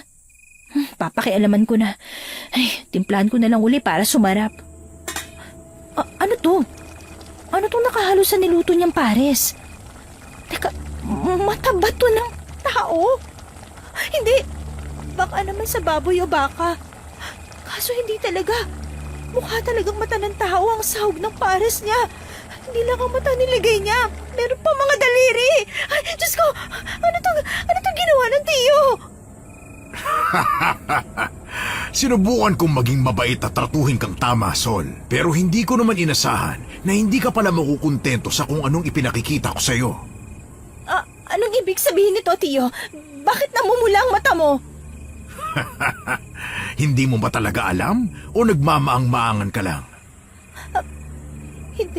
Hindi ikaw si Tiyo Lando. Nasa si Tiyo? Anong ginawa mo sa kanya? Ba't mo ba ako hinahanap? Nandito lang naman ako Hindi ikaw ang Tiyo ko. Wala akong kapamilyang aswang na kagaya mo. Huwag kang mag-alala, Sol. Wala ka naman talagang magiging pamilya kasi gigilingin ka na sa tiyan ko. Hindi mo ako magagawang saktan. At anong gagawin mo? Magpapatulong ka sa mga duwag mong kaibigan? Alam mo bang hindi ako magmamadali dito sa bahay para maghanda ng pagkain kung pinagbuksan nila ako ng pinto? Kapag napahama ka dahil sa kapabayaan nila, mamamatay sila sa hinagpis at sa akin pa rin sila mapupunta. Kaya pala pabago-bago ang ugali mo kasi pilit mong pinagtatakpan ng mabaho mong ugali. Kaya pala ayaw mong pumunta sa Manila kasi hindi ka mabubuhay doon sa ingay ng lugar, balbal! Nakuha mo. Ang talino mo rin pala eh. Kung gusto mo, pwede ka namang tumulad sa akin. Isang tulo lang ng laway ko sa tenga mo, magiging totoong magkapamilya na tayo. Wala akong kapamilyang mas masahol pa ang ugali sa mga bangkay na nabubulok na! Bangkay na nabubulok? Mabango ang bangkay. Mas mabango pa sa pares na paninda mo. Hindi mo ba nakita ang bersyon ko ng pares? Yun ang masarap. Kadiri ka! Bitawan mo ang leg ko! Bawiin mo sinabi mo! Ayoko! Pilit na pinatatag ni Sol ang isipan niya at nag-isip ng paraan kung paano makakawala sa sitwasyon nang hindi nasasaktan ng sarili maski ang nasa sinapupunan niya. Naramdaman niyang nagiinit ang langis na nasa kanyang bulsa at ang kamay ng kanyang aswang na tiyuhin ay tila napapaso dahil nakahawak ang kamay niyang may suot na pulseras na may mutya ng bawang. Ano itong suot mong pulseras? Alisin mo! Napapaso ako! Paano ko aalisin? Sinasakal mo ko at tinataas mo pa ako. Bitiwan mo ako! Bitawan? Hindi! Dito ka na mamamatay! Hindi ako papayag. At ano pa ang kinakapa mo dyan sa bulsa mo, ha? Hindi ka na makakalaban sa akin, Sol! Wala ka nang magagawa pa! Tanggapin mo na ang kamatayan mo! Ikaw ang mamamatay sa ating dalawa. Nakita mo tong langis na to, ha? Ito ang ikamamatay mong aswang ka! Walang iya ka! Nakakapagsalita ka pa! Laklakin mo tong natitirang langis! Papatayin kitang babae ka! Aray! Walang iya ka talaga! Paano mo pa ako mapapatay ngayon kung bulag ka na? Ang lakas ng loob mong tusukin ang mata ko ng daliri mo! Buwisit ka talaga! Ang mata ko! Ang mata ko! Maabot ko ng bote. At saan ka pupunta, ha? Akala mo ba matatakasan mo ko? At ano to, ha? Ibalik mo sa akin yan! Nagagawa mo pa rin magpumiglas kahit nakatiwarik ka na, ha? Dahil gusto ko pang mabuhay! Ano? Paano mo naabot ang kamay ko? Walang iya ka!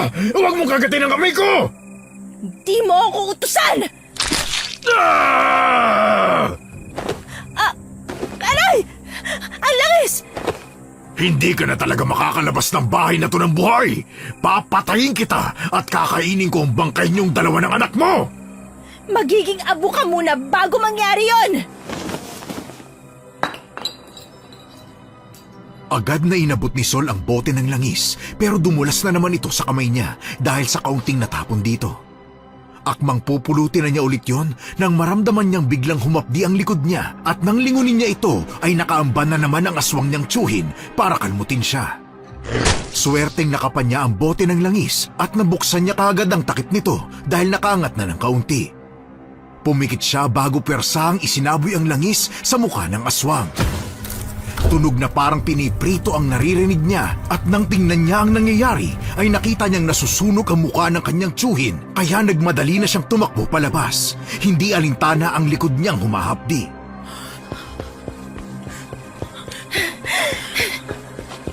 Sol? Sol, ano nangyayari sa'yo? Napano ka? Tara na, tumakbo na tayo, Mitzi. Sinusundan ako ng aswang at kilala ko na siya. Ano? Sinong aswang, ha? Sol! Bumalik ka dito! Pagbabayaran mong ginawa mo sa akin! Siya! Si Tio Lando ang aswang! Ay, kasalanan ko to. Hinayaan kitang umuwing mag-isa. Dapat nagpumilit akong samahan ka. Dapat iniwan ko si Anton. Mitzi, makinig ka. Hindi ito ang oras para mawala ka sa katinuan. Makinig kang mabuti. Nananakit ang tiyan ko. Baka hindi ko na kayanin hanggang sa makahingi tayo ng tulong. Ganito ang gagawin mo, ha? Hindi. Wag, Sol. Nakinig ka muna, Mitzi. Kailangan nating makahingi ng tulong at ikaw ang gagawa nun. Pipigilan ko si Tio para hindi ka masundan. Humingi ka ng tulong kay Manong Boyet. Hindi. Hindi kita iiwan. Nanlaki ang mata ni Sol nang makita ang mahabang dila ng aswang na papalapit kay Mitzi at nasa himpapawid ito dahil sa mataas na pagtalon. Hindi na nagdalawang isip pa si Sol at agad tinabig si Mitzi at sinangga ang mahabang dila ng balbal. Malakas na itong hinila pero dahil mas malakas ang aswang sa kanya ay nagawa siya nitong hilahin pabalik at iwinisik gamit ang dila nito. Mabuti na lang at nakahawak si Mitzi sa kanya, kaya nang tumilapon siya ay umibabaw siya sa kaibigang namimilipit sa sakit. Mitzi, ayos ka lang ba? Sol, ang likod mo. Kailangan kitang dalhin sa ospital. Hindi tayo makakapunta sa ospital hanggat hindi namamatay ang balbal na nakasunod sa atin. Bakit mo tinatanggal yung mutya mo, ha? Huwag mong punitin ang damit mo, Sol. Nakikita lang tiyan mo. Kailangan kong durugin ang mutya na to. Kung nasusunog siya kapag hinaawakan ako dahil dito, magiging armas natin to laban sa kanya. Palapit na siya, Sol. Ano gagawin natin? Humanda ka. Akong bahala sa kanya. Sandali. Nagpapalit na siya ng anyo. Siya yung aswang na humabol sa atin, di ba? Pinunit nito ang suot na damit na nagpalaki sa kanyang mata. Pero imbis na magulat sa makikita, ay kakaibang takot ang bumalot sa kanya. Ang bahagi ng balat sa gilid ng parte ng paa nito hanggang sa kamay ay tila natutuklap. Lumaki ang pulang mata ng kanyang tiyo. Humaba at tumulis ang ngipin, humaba ang buhok, mas tumangkad at lumobo ang tiyan na parang butete. Ang dila naman nito ay mas lalong numipis at humaba, habang ang mga kuko sa kamay at paa nito ay humaba rin at bumaluktot. Wala rin itong mga parte ng katawan na mayroon ang isang normal na tao. Naging sobrang itim din ang kulay nito at tumutulo pa ang malagkit na laway at ang itim nitong dugo sa tagiliran kung saan natuklap ang balat na nagsisilbing pakpak nito ay tumutulo rin.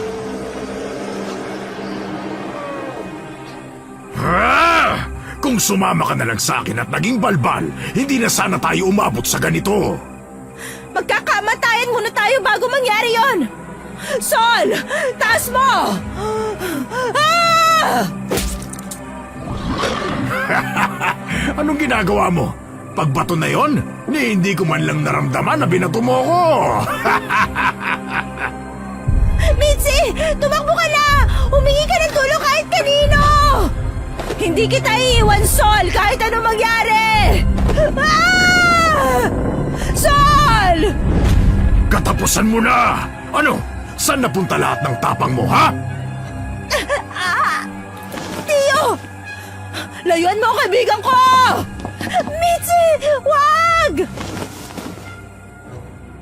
Huli na ang lahat nang makita na lang ni Sol na tumalsik ang kaibigan niya at tumama ito sa may puno.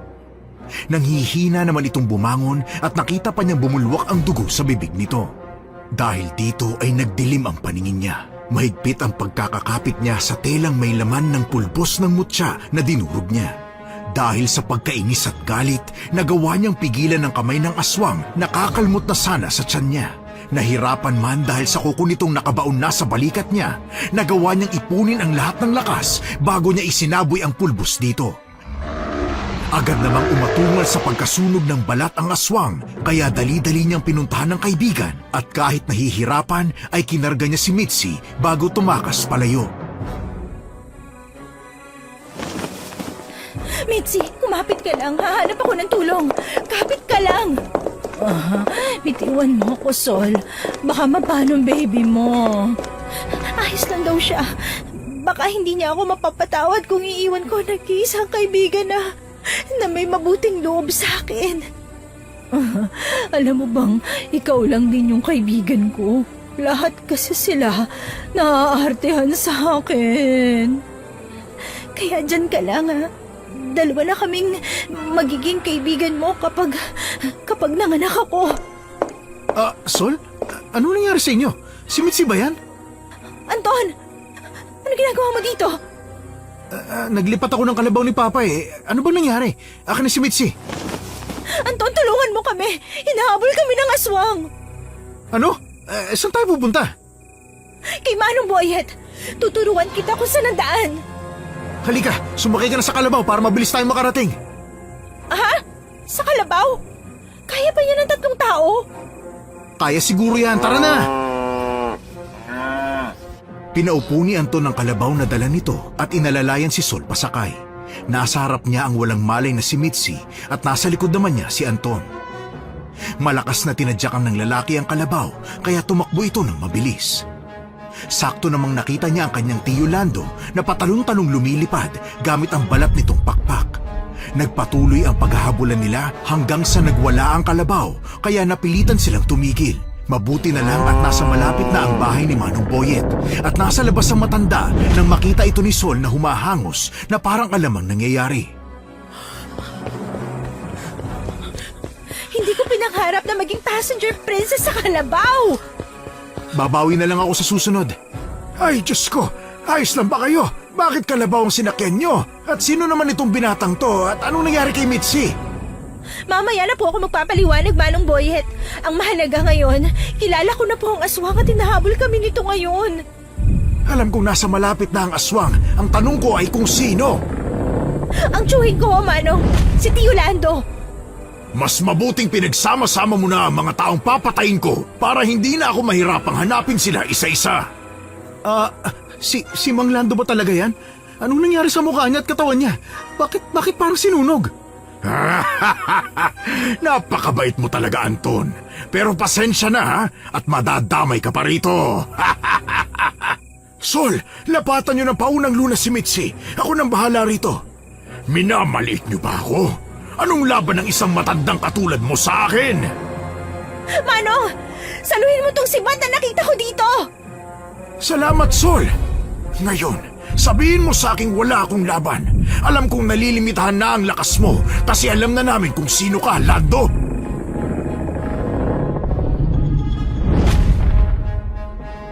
Nakita ni Sol na mas lalong nagwala sa inis ang kanyang tiyo Lando na hindi niya makilala saan yung aswang nito. Umungol ito ng malakas at napatingala pa sa malaking buwan bago mabilis na sumugod sa matanda. Agad nitong winasiwas ang matalim na kuko na nasalo naman ng sibat ni Manong Boyet. Pero kahit na alam nila ang pagkakakilanlan nito ay hindi pa rin malamangan ng lakas ni Manong Boyet ang lakas ng balbal. Dahil mas maliksi kumilos ang aswang, kahit nasasangga ng matanda ang atake nito, ay nakita na lang ni Sol na tumilapon si Manong Boyet sa kalayuan dahil sa nabali ang sibat nito at natamaan pa ng kalmot sa dibdib ang matanda, kaya naman agad niya itong nilapitan. Manong Boyet! Ayos lang po ba kayo? Iiwan niyo na ako, Sol.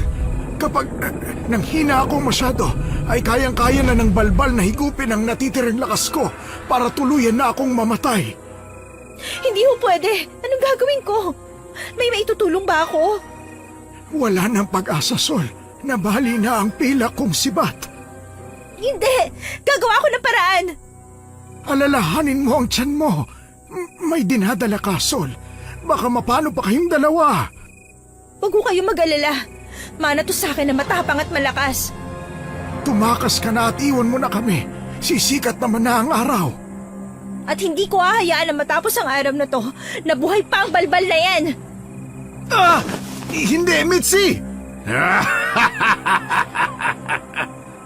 Ano ginagawa niya? Hinihigop niya ang natitirang buhay ni Mitzi. Sa narinig ay hindi na nag-alinlangang tumakbo si Sol papunta sa aswang.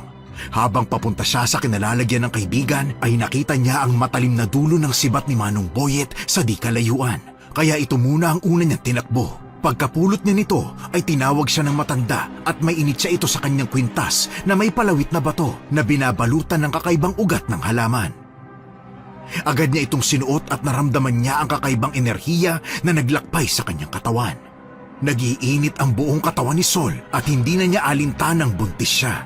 Hindi siya nagtagal pa at muling tinakbo ang pwesto ng aswang at ng kaibigang sobrang payat na.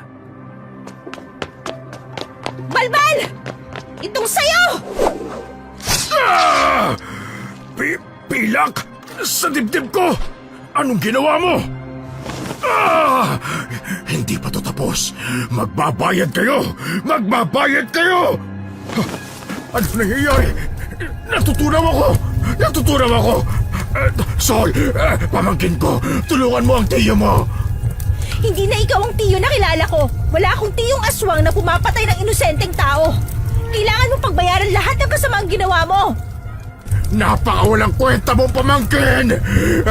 Magkikita tayo sa impyerno!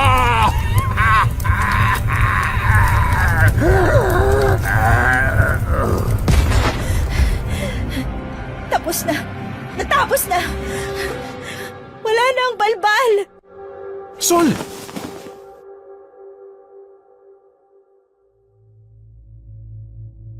Hindi na namalayan ni Sol na nawalan pala siya ng malay. At nang magising siya, ay nakita na lang niya ang sarili sa isang silid at puno ng benda ang kanyang katawan. Agad siyang lumabas nang makarinig ng tawanan at mga boses sa labas at naabutan niya ang tatlo na nag-uusap sa kusina. Uy, Sol! Mabuti naman at gising ka na. Pinatanggal ko na yung swero mo nang sabihin ni doktora na ayos ka na at yung bata sa tiyan mo. Doktora? Anong nangyari pagkatapos mawala ni Tio Lando? Mitzi, kamusta ka na? Ayos ka lang ba? Ang payat ko na? Oo nga eh. Pero hayaan mo na't bumabawi naman ako ng lakas sa tulong ni Manong Boyet. Ikaw, kamusta naman yung pakiramdam mo? Heto, ayos lang naman ako pero sa paminsan-minsang pagkirot ng likod ko. Manong, ikaw ho, kamusta ka? May benda ka rin sa dibdib ah. Oo, buhat ka ni Anton habang buhat ko naman si Mitzi at dinala kaagad namin kayo sa rural health. Tinatanong pa nga ng doktor doon kung napano tayo eh. Hindi ko naman sinabi ang totoo at hindi rin naman maniniwala yung mga yan. Sinabi ko na lang na nakita ko kayong hinahabol ng nagwawalang kalabaw ni Papa, kaya tinulungan ko kayo. Ayaw pa nga nilang maniwala sa akin eh. Paano daw nagkaroon ng kuko yung kalabaw para mangalmot?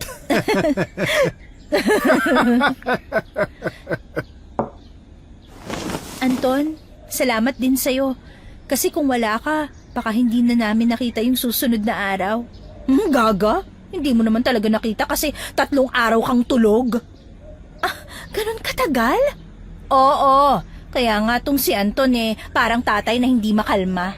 Halos hindi na rin makatulog sa pag-aalala. Inuwi ka na nga lang sa bahay niya para maalagaan ka ng maayos. Yung bahay ni Tio Lando. Huwag kang mag-alala, Iha. Naayos ko na ang bahay niyo. Pero yung katawan na niluto ni Tio Lando. Naayos ko na rin ang parteng yon. Hinanap ko ang bagong hukay na puntod at binalik ko sa pamilya ng bangkay yung katawan. Sabi ko na lang na balbal ang may gawa at kilala naman ako sa pagiging albularyo. Kaya hindi na sila nagtanong kung paano ko nakuha ulit yung katawan ng kaanak nila. Hindi na rin naman daw sila magsasampa ng reklamo at pagtatawanan lang sila ng mga pulis. Grabe! Ginawa mo pa talaga lahat ng yon? Maraming salamat, Manong Boyet. Sol, paano na to? Wala nang tiyo mo. Paano mo sasabihin sa kaanak mo yun nangyari? Ay, ayun nga rin ang unang pumasok sa isip ko pag-gising ko. Hindi ko alam kung paano sasabihin sa kanila na wala na si Tio Lando. Sigurado kong sa akin na naman yan isisisi kasi puro kamalasan ang dala ko. Tapos nagpabuntis pa ako. Wala na siguro lalaki magkakagusto sa akin. Ayos ka lang ba, boss? Ay nako, mas mahirap pa yata huliin ang loob nitong si Sol kesa sa paghuli ng aswang.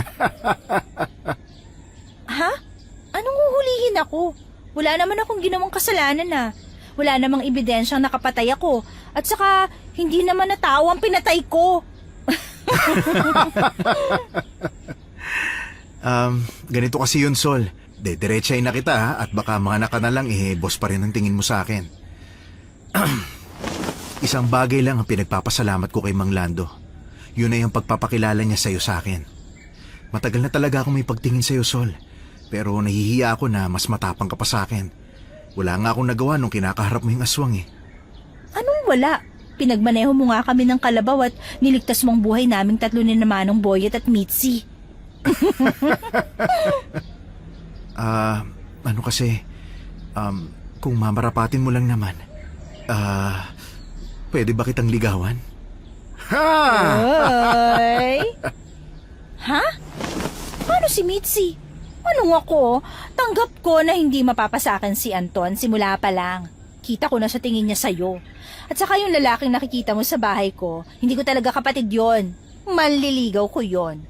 Sinabi ko lang na kapatid ko kasi in denial pa ang feelings ko. Ganun ba? Hindi ba to love scam? Scam? Mas mahirap ka pa nga sa daga? Aray! Hello mga kaabangers, mga kayanggaws, kabanong puli. Ito na naman, magsha-shoutout naman tayo. So shoutout kay Corazon Ingay, kay Cristel Alejo, kay Badet Yap, kay Janice Graho Simeon, kay Angeline Asnilo, kay Cinderella Montermoso, kay Angelina Ignacio, kay Lola Ganda, kay Beverlyn Carbajosa, kay Renetes Sorara, kay Stubborn Love, kay Noemi Taduran, kay Lady Diana Alocada, kay Edna Mercado, Crystal Len, kay Josephine Barrientos, kay Gemma Carbonida. And shoutout din kay Juanita de los Reyes, kay Fredo Ebardon, kay Mary Melanie Benedictos, kay Virgie Ram, kay Fatima Rimisnuri, kay Stella Cutihan, kay Cecil Basas, kay Maria Teresa Ramirez, kay Luz Rivera, kay Ahisan Jose, kay Burgos Blair, kay Ana Castillo, kay Marciana Policarpio, and kay Eileen Lecardo. So tuloy-tuloy lang po sa susunod na mga videos po natin. Don't forget to comment and subscribe para po ma-shoutout na naman kayo sa ating susunod na mga videos. Maraming salamat!